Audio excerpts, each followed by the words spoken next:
live in YouTube.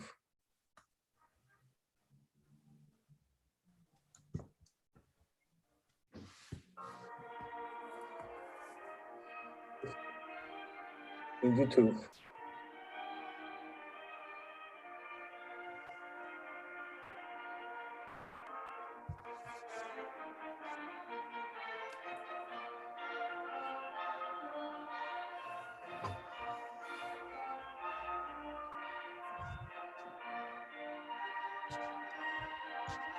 We got 1 minute to go, and we'll go broadcast live.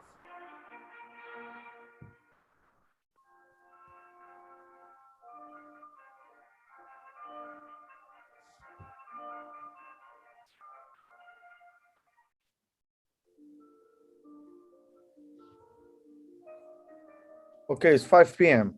We're going live in 5, 4, 3, 2. We are live. Right. Just give a couple of seconds for people to join.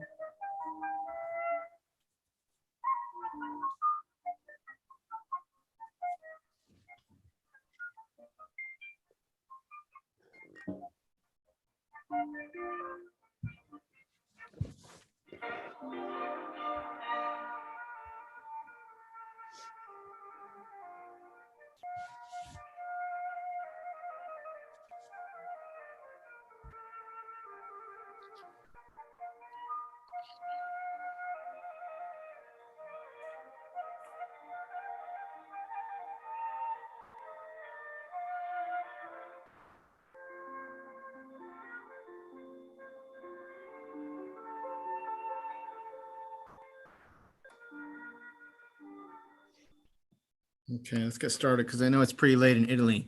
But welcome everybody tonight to the Miami Global Brain Tumor Symposium. Again, special thanks to our great symposium and everybody who we've had on the last year. 2021 was fantastic and looking to continue in 2022. My name is Mike Ivan. I'm one of the neurosurgeons here at the University of Miami, and I'm joined by my co-faculty, Dr. Komatar, Dr. Morkos, and Dr. Benjamin, who are all brain tumor and skull-based experts. Each month, we put on these symposiums with the support from the Sylvester Cancer Center, the University of Miami, and the Department of Neurosurgery, and all their administrators, and we couldn't do it without them. We send out emails to over 5,000 people every month to kind of update them on our ongoings. We update on social media and YouTube, and these are the people that help with that. If you want to learn more about the department or the symposiums, you can always find us on social media or the web. In addition, I encourage everybody to visit our YouTube site at the University of Miami Neurosurgery, where all of the brain tumor symposiums, the skull-based and vascular symposiums, and the pediatric symposiums have been logged and categorized for you to view in future time. Again, please, we want to make this as interactive as possible. We want to answer all your questions, so please use the Q&A button throughout tonight. Also, we don't offer CME. And please be sure to like, follow, and share our videos on social media so we can continue to spread the word of our outstanding speakers. And just to remind you, again, this is monthly. We will find each other every Wednesday afternoon or evening on the first Wednesday of the month. So please join us next month. So moving on to tonight, we again have the University of Miami team panelists joining us, Dr. Higgins, Dr. Patel, Dr. Cater, and Dr. Morell, who are all part of our fellowship program for brain tumors. And have all done a fantastic job throughout the past year helping us out with these talks and also providing some good insight in cases. But let's get to tonight's speaker because he's joining us all the way from Milan, and I know it's a late night over there, and so we extra special thanks for him for staying up late and bringing some coffee to join us is Dr. Francisco Prada. Dr. Prada is a surgeon in the Department of Neurosurgery in Milan at the Institute Neurologico Carlo Besto, and he conducts clinical practice mainly focusing on skull-based, pituitary, and neuro-oncology. He also has a large research program where he's studying intraoperative applications of ultrasound for the treatment of cerebral and spinal tumor, as well as vascular lesions, and advanced ultrasound techniques such as fusion imaging for virtual navigation, contrast-enhanced ultrasound, and elastosonography. He's also an advisor to the Focused Ultrasound Foundation, and he's been a part of their program for several years. and holds adjunct faculty position at the Department of Neurosurgery at the University of Virginia, where he's worked closely with Dr. Ilias on focused ultrasound. He's also a recipient of the Focused Ultrasound Foundation's Richard Merkin Fellowship, which is a very established award. He has more than 125 papers and manuscripts, most of which are on brain tumors and novel innovations, such as he's going to talk about tonight. And we just thank him so much for helping us kind of discover and talk about focused ultrasound and what is the latest and greatest on this technology. So Francisco, thank you so much again. I really appreciate your time tonight. Well, thank you, Mike, for the invitation. Good evening, good afternoon, and good evening, everybody. So let me share my screen.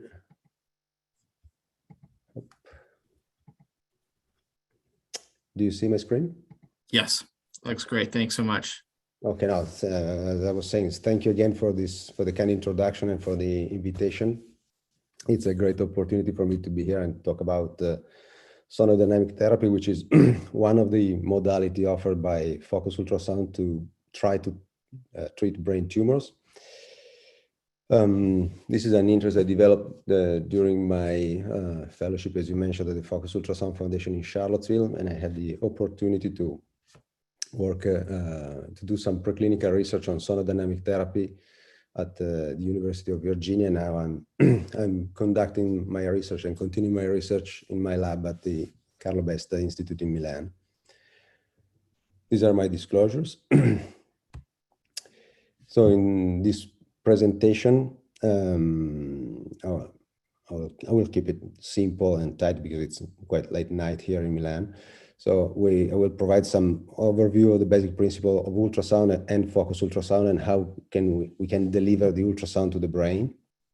And then we will talk and discuss about the concept, the mechanism of action, and what are the parameters and sensitizers used for sonodynamic therapy.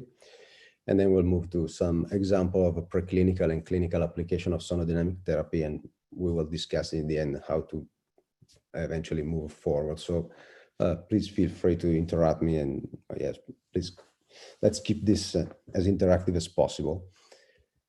So as you know, or as you all know, ultrasound are a form of mechanical energy. It's a mechanical wave. The difference with normal sound that we can hear is the frequency. They were discovered during World War I by Paul Langevin, who invented the sonar to detect submarines. But then after that, there has been a wide application of ultrasound for medical application, mainly for imaging, but since the 50s also for therapeutic purposes. And actually, the difference when we want to, with a common ultrasound imaging scan, is the dose of ultrasound that we use in order to obtain a therapeutic effect. So either we increase the power, either we increase the energy that we deliver, or we can also increase the duration of the ultrasound. We can obtain biological effects. So these are a few examples. So when we use transmit and receive probe with the low power, we can generate ultrasound images such as B mode, and we have different modalities. Nowadays, ultrasound is really multi-parametric like the MRI. So we can have B mode, contrast enhancement, Doppler, elastography you mentioned before.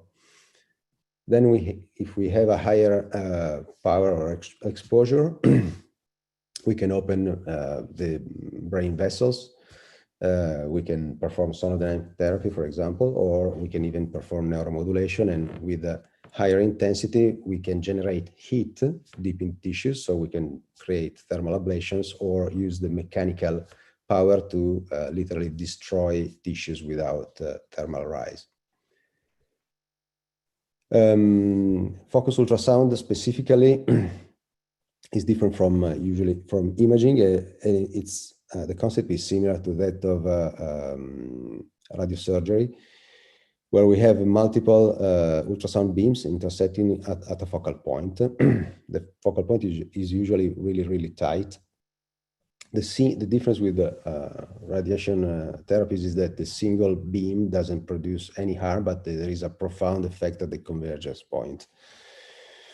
The problem when we think about delivering the ultrasound to the brain is that, as you know, we have to trespass the skull. As a matter of fact, transcranial ultrasound imaging is not possible except from some temporal windows or the ocular window. This is because it's like a wall for the music. So basically the skull absorbs 90% of the ultrasound energy and then deflects and create a scattering of the ultrasound. So we need to get over it. And there are different modalities that have been applied. Apart from the imaging where we either use the transcranial windows or during surgery, we actually cut a window through the skull and then we have direct access to the brain. If we want to be, let's say, non-invasive for treatment and deliver ultrasound energy for different purposes, we have to solve the skull problem. There are three main modalities. The first one is through MR-guided focus ultrasound system. Then we have a navigated system, and lastly, we have, for those patients who require surgery, implantable devices that can be installed at the time of surgery. So this is an example of an MR-guided system. This is the most widely used device. It's from Insightec, and basically we have sort of a helmet with more than 1,000 ultrasound elements that deliver the ultrasound across the skull. The head of the patient is fixed within the bore of the helmet with a stereotactic frame, so it's very, very accurate. It's a great tool for thermal ablation because it's MR guided. We have a quasi real-time MR feedback, MR thermometry feedback, and also we can, there is a cavitation mapping system. Cavitation is the oscillation of microbubbles, of gas bubbles when exposed to the ultrasound, which can be also uncontrolled if we deliver too much energy. So it's important to have such a feedback. It's quite time consuming. It's an expensive device, but it can be very, very precise and accurate. Then we have a navigated ultrasound system. Basically, we have a huge ultrasound transducer with a fixed focus. And actually the transducer is navigated sort of like the navigation pointer, and they're very accurate. We can plan the treatment relying on a preoperative MR. The monitoring of the acoustic feedback is less precise than with a MR guided system. And the phase correction, which means the correction of the beam across the skull, with the system only cannot be achieved. So it's a little bit less accurate than the MR guided. But in order to correct this scattering generated by the skull, there are some research groups, such as, this is an example, this is a group led by Jean-François Aubry, who was a former fellow of the Focus Ultrasound Foundation before I joined them. In his lab in Paris, they developed some acoustic lenses which basically mirror the skull in the area where we are going to deliver the ultrasound, in order to deflect the ultrasound that will be focused by the skull, actually. So this is a very smart option. And then we have implantable device. This is the first, the SonoCloud system. It's been developed in Paris as well, where we basically have an ultrasound transducer that is implanted through a burr hole at the end of the surgery. Now they are developing a 3x3 grid, so it's a bigger system. And this can be activated through a needle that provides the energy. And they already are in a clinical phase, and they showed when coupling the ultrasound with the microbubble administration, they can open the BBB, and they showed that there is a higher delivery of drugs across the BBB with an improvement in the overall survival. One of the only issues that requires a surgical procedure, of course, and there is no feedback, and it's a sort of a blind shooting. The ultrasound beam cannot be directed. It is fixed. Our group is relying on our experience on intraoperative imaging with ultrasound. So we like the ultrasound so much that we sought to use the ultrasound also in the follow-up, or even to perform ultrasound guided therapy. So we are developing a prosthesis that will replace the bone flap that we remove at the time of surgery, and that remains there, so that we can perform exactly ultrasound imaging and therapies in the following months in patients, for example, in tumor patients. So while at UVA, we performed the acoustic characterization of the prosthesis. We found that there is no distortion. The absorption, the attenuation is much less than that provided by the bone, is 10% instead of 90%. And in a preclinical model, this is a scanning pig across the prosthesis, we found that it's quite feasible to evaluate the brain. This is an example without the prosthesis, and this is with the prosthesis. So there is a little bit of distortion, but not much. And we did already a first implant in a patient, and in the video you can see 6 months after surgery, we can have a B-mode scan. You can see the prosthesis here. We can scan the recurrence of the tumor. We can also perform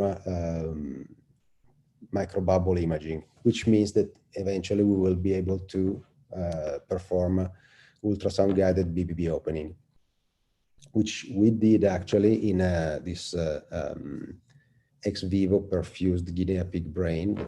So this is a brain that is perfused with microbubble, and it sits in a water bath.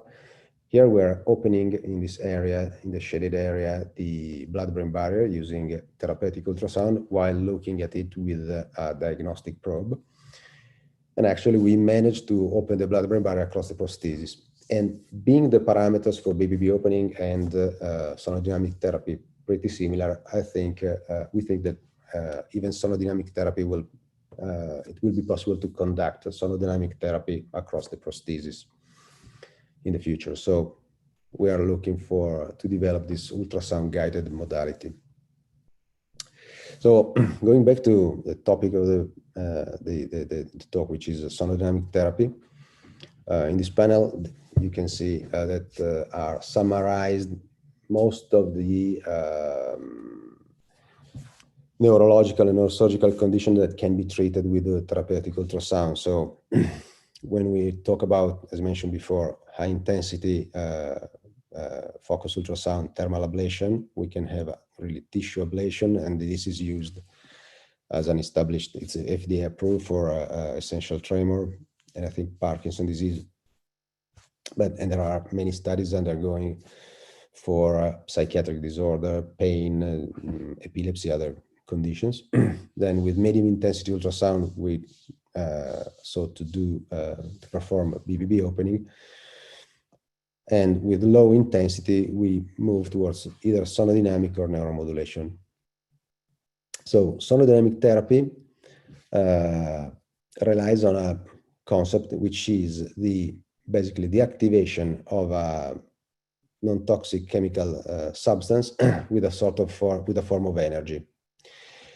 It is derived basically from photodynamic therapy, where the perfect example is in melanoma. 5-LA is administered to the patient, and then with light, the interaction between light and 5-LA generate reactive oxygen species and other biological effects in order to destroy the tumor. But of course, for brain tumor, we need to go deeper, and we know that the light has the penetration of light is not much. It can go a few millimeters within. So the idea is to go deeper into the tissues using ultrasound and using a similar approach. So basically, the idea is to look for these chemical agents, which usually are dyes, that can selectively accumulate in the target region only. Then with low intensity ultrasound waves that can go deeper in tissues than high frequency, high intensity ultrasound wave, sort of have this interaction only at the target area and either activate the sensitizing agent, or also the other idea is that the sensitizing agent enhance the ultrasound wave activity.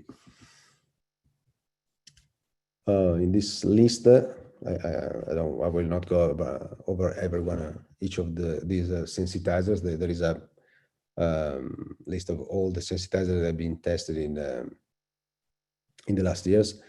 As you can see, 5LA, it is interesting for us because 5LA is one of the possible sensitizers. And talking about the mechanism of action and the bioeffects, there are three main, basically now there are two main mechanisms of action, which are the generation of reactive oxygen species and some sort of sonomechanical mechanism that in turn induce different bioeffects, cytotoxic effects, anti-angiogenetic mechanism, and also, let's say, upregulation of the immune response against the tumors. And so the mechanism of action for the generation of reactive oxygen species, there are two main theories. They all relies on basically the microcavitation induced by the ultrasound waves at the target region, which on one hand induce pyrolysis mechanism on the sensitizing agent, which in the end induce the generation of reactive oxygen species. Then the other one is, which is very interesting but more difficult to demonstrate, is there is the hypothesis that this sonocavitation enhanced by the sensitizers generate photons deep in the tissues. So basically we're performing a sort of photodynamic therapy in the depth of the tissues. The light that are, or actually the movement, the oscillation that interacts with the sensitizers, which changes its state and generates reactive oxygen species, which in the end induce apoptosis and necrosis and ultimately cell death. And this is a study published last year by a Chinese group where they showed that for sure there is a generation of oxidized product when performing sonodynamic therapy using cyanoporphyrin sodium, which is one of the sensitizers used to treat glioblastoma cells. So the ROS are for sure involved. Hyperthermia was thought to be involved. This is a study conducted 15 years ago by Professor Heinin, which is one of the pioneering focused ultrasound. And actually, of course, when we raise the power, we raise the temperature as well, and we induce a higher degree of cell death. It is also true that it's not necessary to use so much power in order to have a certain biological effect, and the risk is to generate unwanted damages in the surrounding areas. If we raise the temperature, we induce inertial cavitation. In this paper, instead, the authors showed that 5LA, so the sonodynamic therapy with 5LA was able to induce to reduce the expression of vascular endothelial growth factor in a glioma model. So this is probably more related to the mechanical activity induced by the ultrasound rather than the generation of the reactive oxygen species. And also the modulation of the immune response. I think it's really similar to the one that we obtained with blood-brain barrier opening, because the microcavitation probably induced a sort of sterile inflammation, and the motion induced by the ultrasound induce the tumor to expose the antibody and really affects the tumor microenvironment.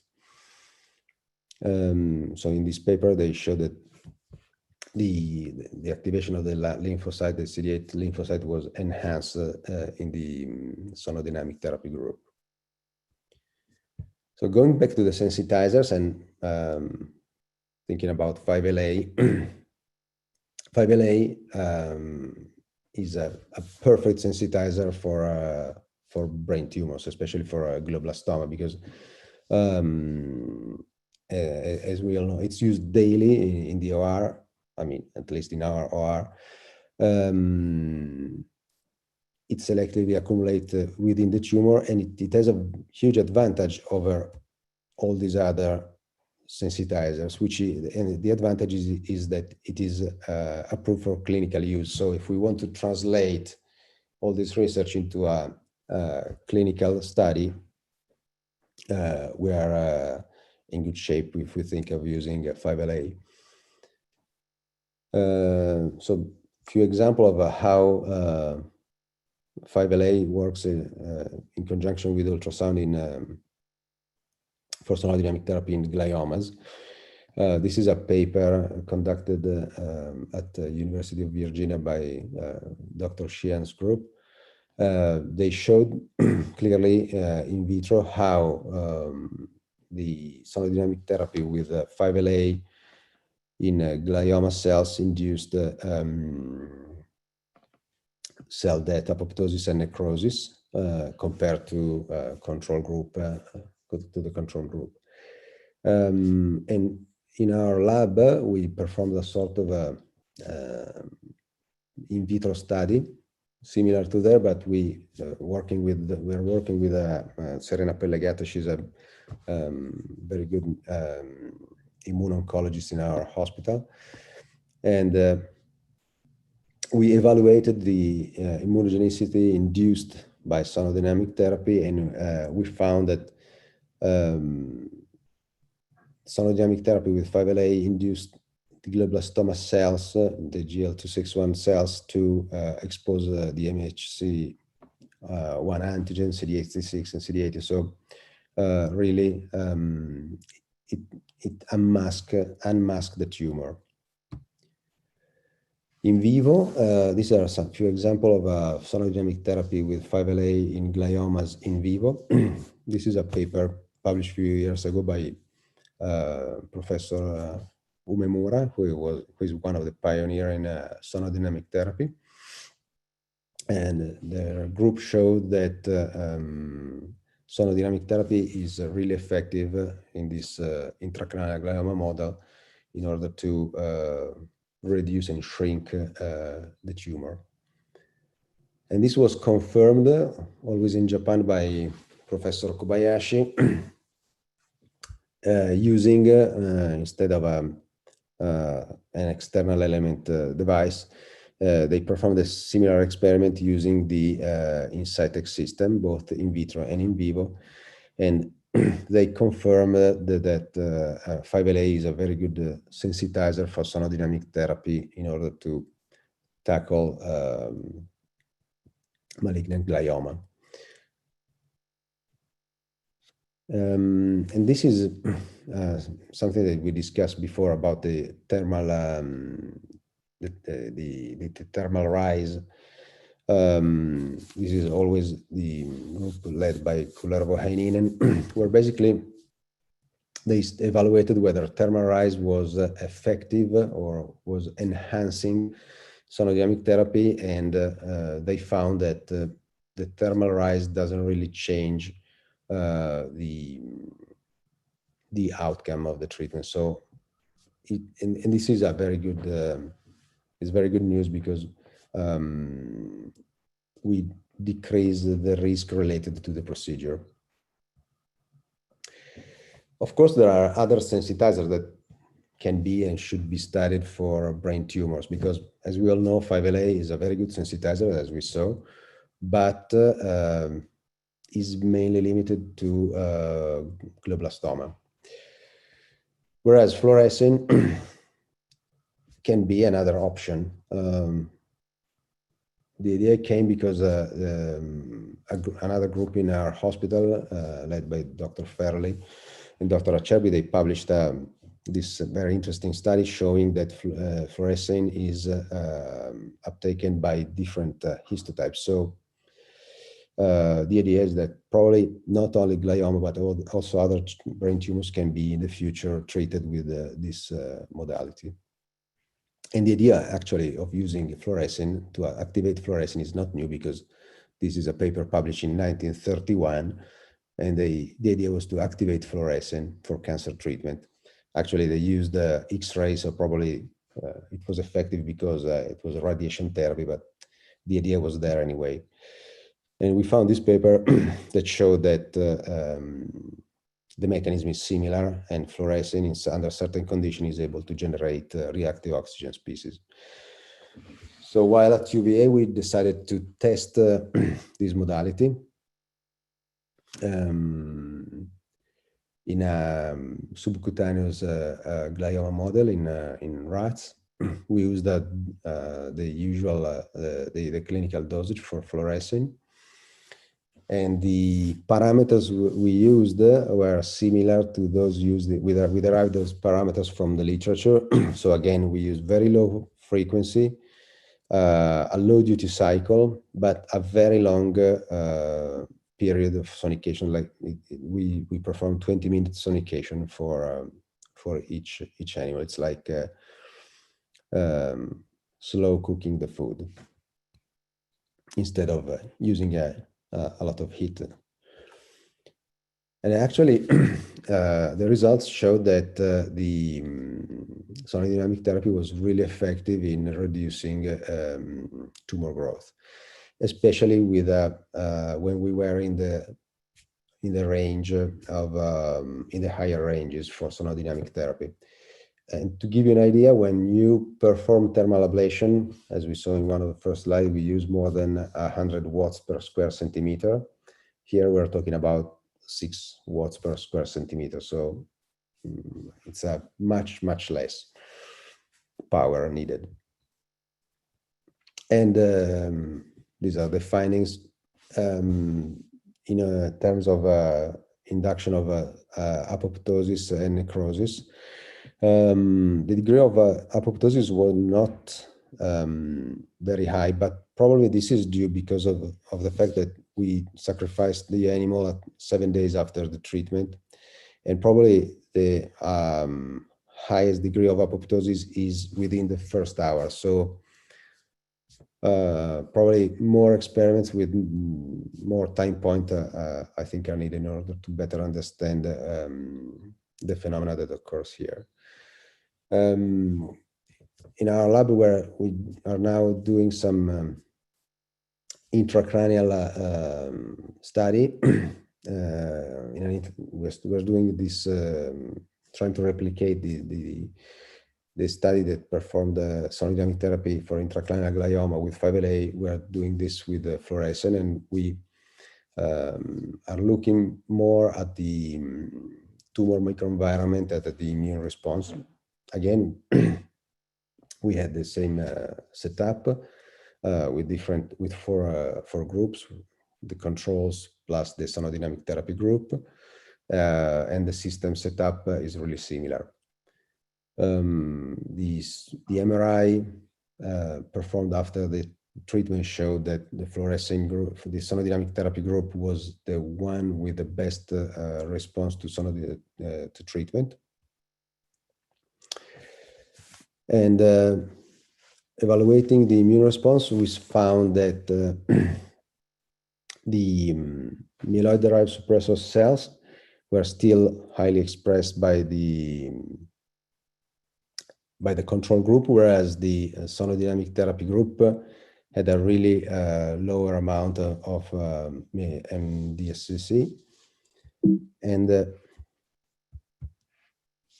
whereas the CD8 T cells were decreased in the control group and much active and much higher number in the sonodynamic therapy group. So probably there is really modulation induced by the sonodynamic therapy or the ultrasound alone on the tumor microenvironment that is really something that is worth exploring further. We then, in order to move sonodynamic therapy to a clinical phase, also we performed a safety study, a safety and feasibility study in a large animal model. This is an experiment conducted at UVA in using pigs. Here, the idea was really to evaluate the eventual damage induced by sonodynamic therapy on the normal brain. So there is no tumor model here, but the animals were divided into groups. One was given 5LA, one was given fluorescent. We compared the two sensitizers. The craniotomy was performed, and because the shape of the skull of the pig doesn't allow to use the Incytec system for sonication, it's a geometric issue. And then the animal was evaluated with a serial MRI, and then the animal sacrificed, then the brain extracted for a histopathological evaluation.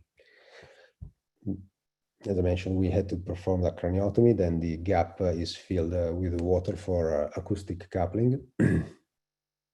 Then the animal lays facing the floor with the ultrasound device is facing upwards. Here you can see all the 1,000 elements. We use only the central portion in order to go through the craniotomy. This is the a screenshot of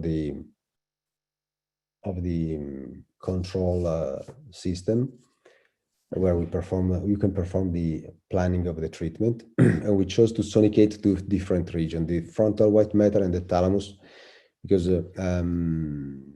as you know, the vascularization is different, the cell populations are different, so it was worth it to explore different areas, and we performed sonication, which were roughly the size of 1.50 millimeter cubic, a cube of 50 millimeter per side. Then the animal were scanned with the MRR at the end of the procedure, day 1 and day 7, and we didn't find any sign of hemorrhage or damage, nor we found it macroscopically after having extracted brain or on histopathology. So the idea is that this procedure is totally safe in the presence of low dose of sensitizers.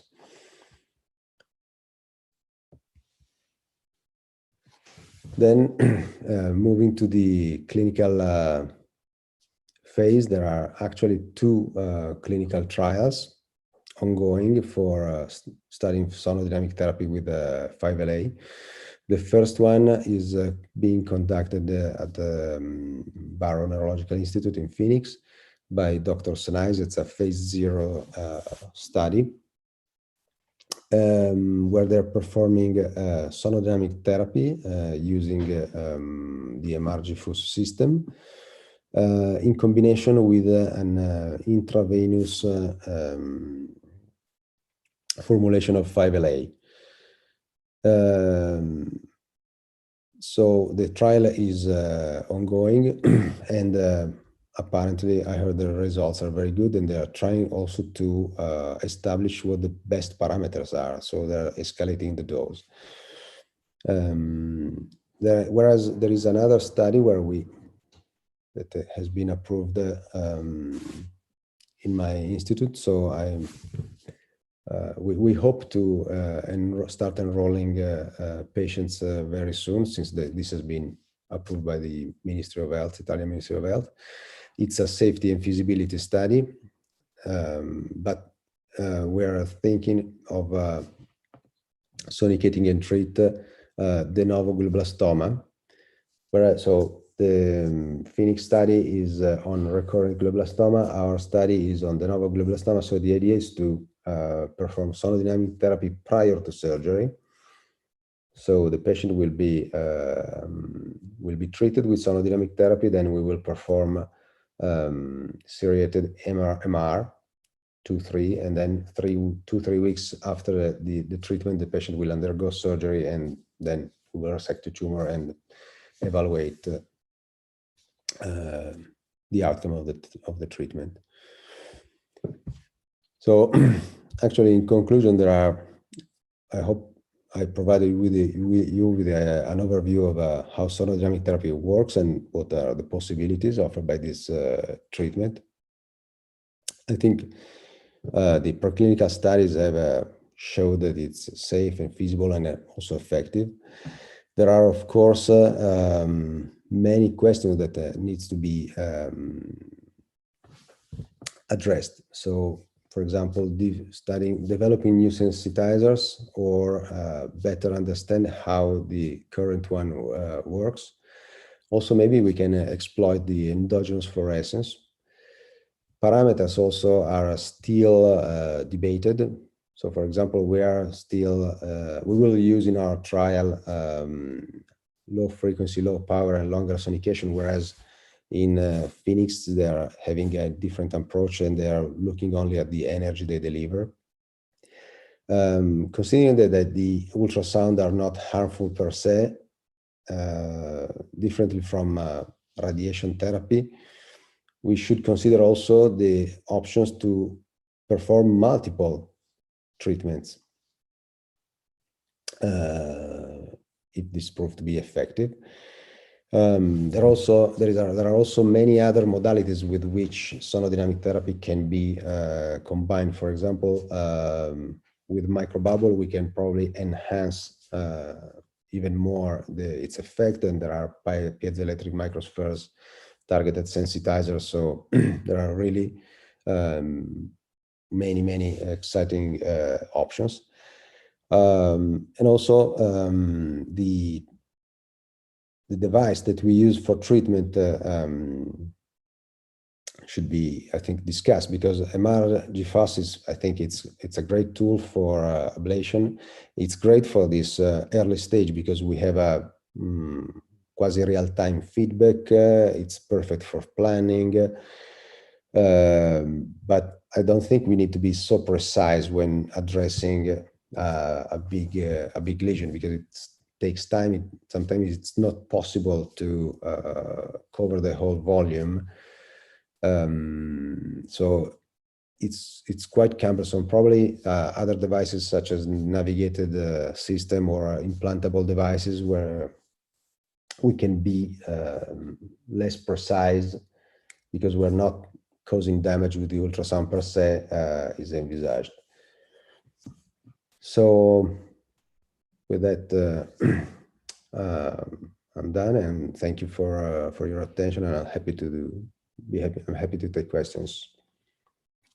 Awesome. Thank you so much, Francisco. That was a great amount of work, and I congratulate you for the effort you've done in multiple countries to kind of push this field forward, and also for your late night attention.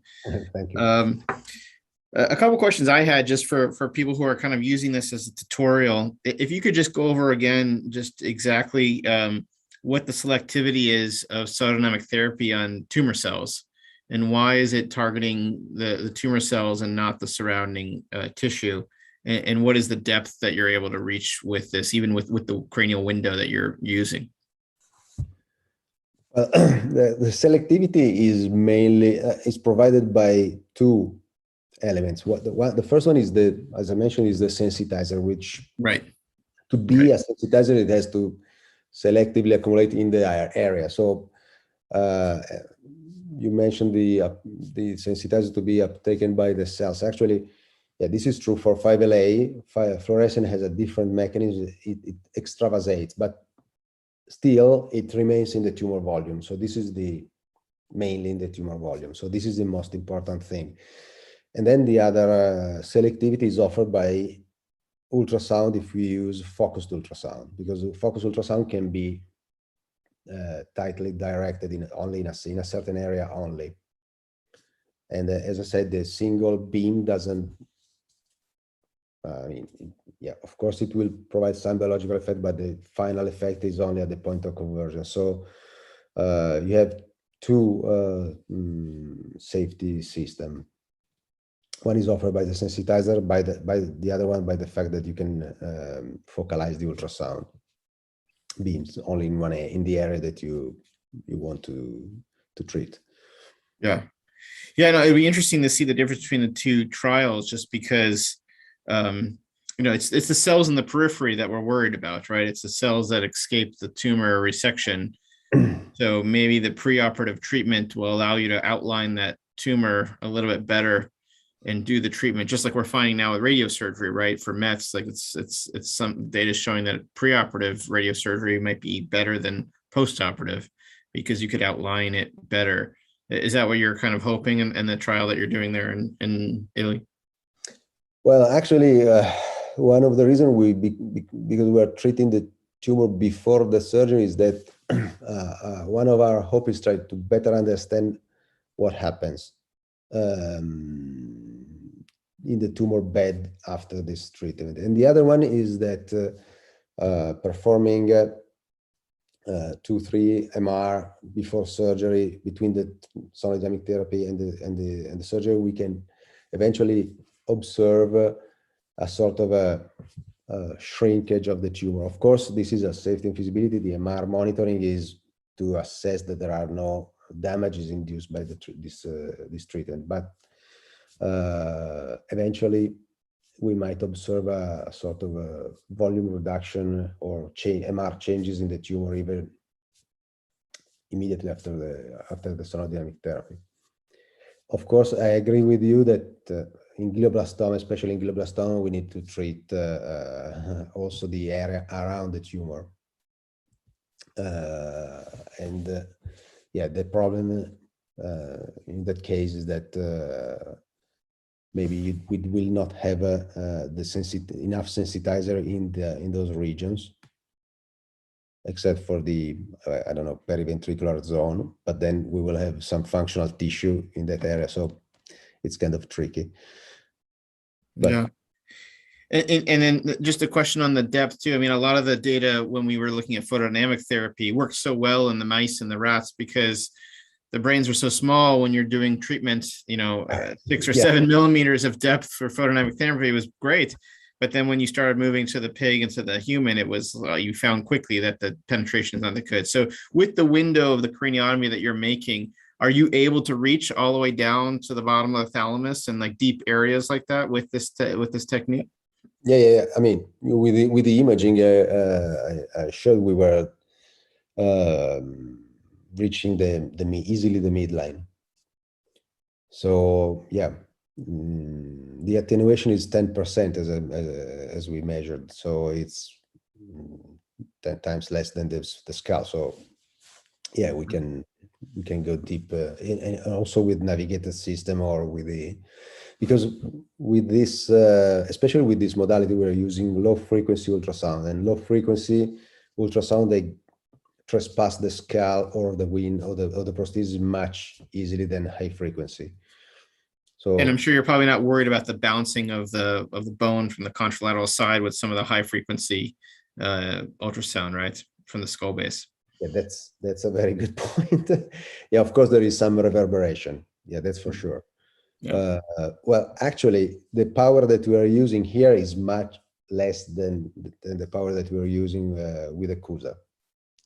So Got it. And this, there is a lot of reverb. I try to visualize the beam generated by the CUSA with the ultrasound. So the monitor goes white.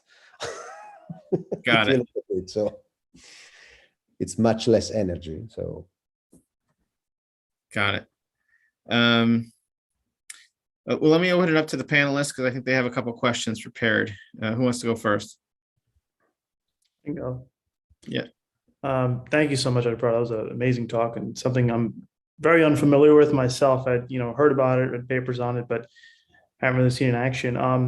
I just had two questions. The first one is just more of a basic question. In terms of patients, when you apply this sort of focused ultrasound, is there any issues in terms of the skin surface, any sort of complications there, or along the tract of the therapy delivery trajectory of? Are we noticing anything on MRIs or anything clinically with patients? Yeah, well, this is an important thing, especially when you think about high intensity focused ultrasound rather than low frequency. But yeah, the scar tissues, the scar should be usually is avoided. Also because the transmission of the ultrasound is different, but yeah, that should be definitely avoided, and also calcifications, and well, of course, sinuses, frontal sinus, or everything, the air along the beam should be avoided. And also, it has to be said that especially when using the Insight system, the patient has to be totally shaved, because you don't want, if there are air bubbles trapped in the hair, they might start cavitating, and then you can generate skin lesions. My second question was something we're talking about this week regarding ALA itself, and some institutions are starting to use ALA for the trial basis for meningiomas. And outside of gliomas, is there a role for sonosensitizers for other types of brain tumors, and therefore use of focused ultrasound in the context of other tumors, let's say meningioma or anything else? Well, brain mets, first of all. So, for example, I think there is a trial on melanoma brain mets with 5LA. And then, yeah, possibly meningiomas or chordomas. It's an option. I mean, as a surgeon, I wouldn't really want that, but Of course, no, totally. And I agree. I think we all agree with that one. But of course, if we can go non-invasive, I mean, it would be better, of course. But for sure, I think the next in line after the glioblastoma are the brain mets. And then we'll see the rest. Thank you. Also cavernomas, I think. So deep-seated cavernomas might be a good option to burn them with sonodynamic therapy, like pontine cavernomas or stuff like that. Thanks. That was a great talk. And just to kind of piggyback on the line of questioning from Nitesh, I know there are some groups interested in focused ultrasound for low-grade gliomas like DIPGs in Columbia, Toronto. And given that they don't really take up 5-ALA and fluorescein, what's your take in the application of sonodynamic therapy in the kind of way you described to be able to try to apply it to low-grade gliomas? Well, yeah, that's a difficult question. So I'm not sure that we can rely on the uptake of the sensitizer by the tumor, but rather the other option is to open the BBB and let the sensitizer get out in the area of the tumor. So this sounds much more complicated, but this is something that is been performed not for sonodynamic therapy, but it's Graham Woodworth in University of Maryland is doing a study in order to perform to better understand BBB opening. So in low-grade glioma, they are opening the BBB, then they provide fluorescent, then they resect the tumor, and they see if the dye extravasated in the area where the BBB was open. In that case, you can eventually perform sonodynamic therapy. For sure, I think that for the IPGs, for example, it's probably much easier to perform blood-brain barrier opening and find a good drug to tackle this kind of lesion. Thanks. That was a great talk. Very, very interesting subject. Do you feel that the SDT will be used more as a preoperative to sort of help with tumor resection or to get rid of more tumor, or is it going to be used more of a salvage therapy? I mean, if it works for glioma, for example, it can be used preoperatively and even maybe as the only option. I mean, I'm not that positive, but eventually as a first-line treatment. Also, of course, it can be used at the time of recurrence. We'll see how the Phoenix study goes. For sure, it can be a perfect option for recurrent gliomas.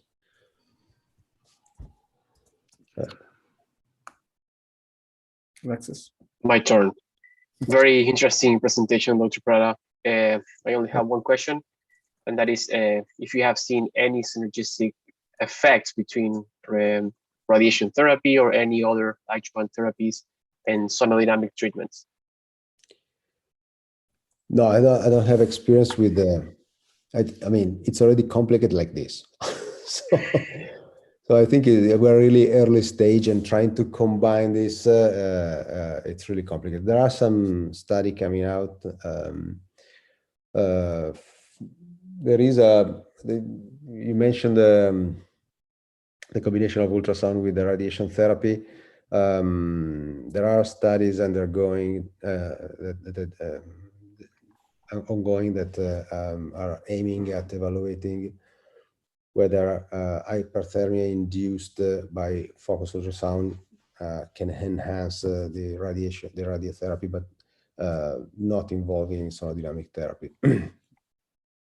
But yeah, I think, as I mentioned in the last slide, there are lots of avenues that should be explored. I think we are really early stage. So despite being already into 2 clinical trials, there are many questions that need to be asked, to be answered. Thank you. And for the trial, how long are the treatment times that you're planning for the trial for each one of these patients? Obviously, it depends on the volume of tumor, I'm sure, but are they? What is what are you expecting for the patients to undergo time underneath the ultrasound? So you mean how long will each session? How long each session is? I think it will be like between 2 and 3 hours. Okay. So basically, with the Insightec system, we will be using the current software for BBB opening. We are performing BBB opening, and each treatment lasts between 2 and 3 hours. And in your institution, I'm sure this is going to be a touchy question. Which physicians are going to be involved in the planning and execution of focused ultrasound? Well, it's a teamwork. We have of course, you have a physicist that needs to tune the machine before starting. Then there is a team composed by the oncologist, the radiologist, and neurosurgeons. Also, because you need to place the stereotactic frame, and the anesthesiologist, of course, because these long procedures, you need to keep the patient comfortable, painless. So really, there are many people involved. But you see neurosurgeons as taking a major role in kind of the planning and being there for these procedures, or do you think that this is something that's going to eventually kind of end up being not something that's neurosurgery involvement?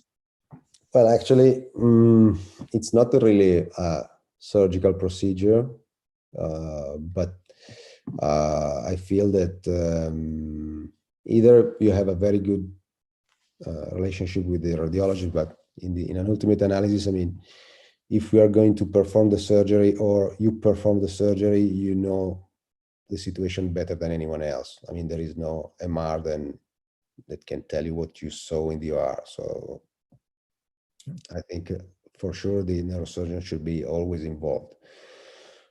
And one last question for post-operatively, how long are they waiting? I mean, obviously you have to wait for the air to resolve and probably the blood products to resolve and for the cavity to be clean before you would take the patient for low frequency ultrasound, or is that not the case? No. Yeah, that's a very good point. Yeah. Of course, you need the air to be clean, and I mean the air. You can avoid the air with proper planning, but since you can induce cavitation if you have air in the area, I would wait for even with low power ultrasound. Got it. Okay, great. Any other questions from the group?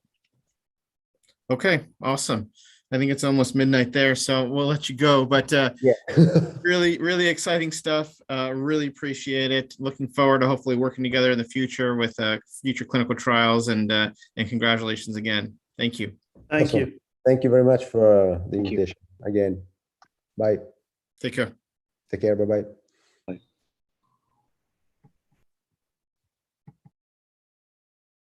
Have a good day, everyone. Session is over.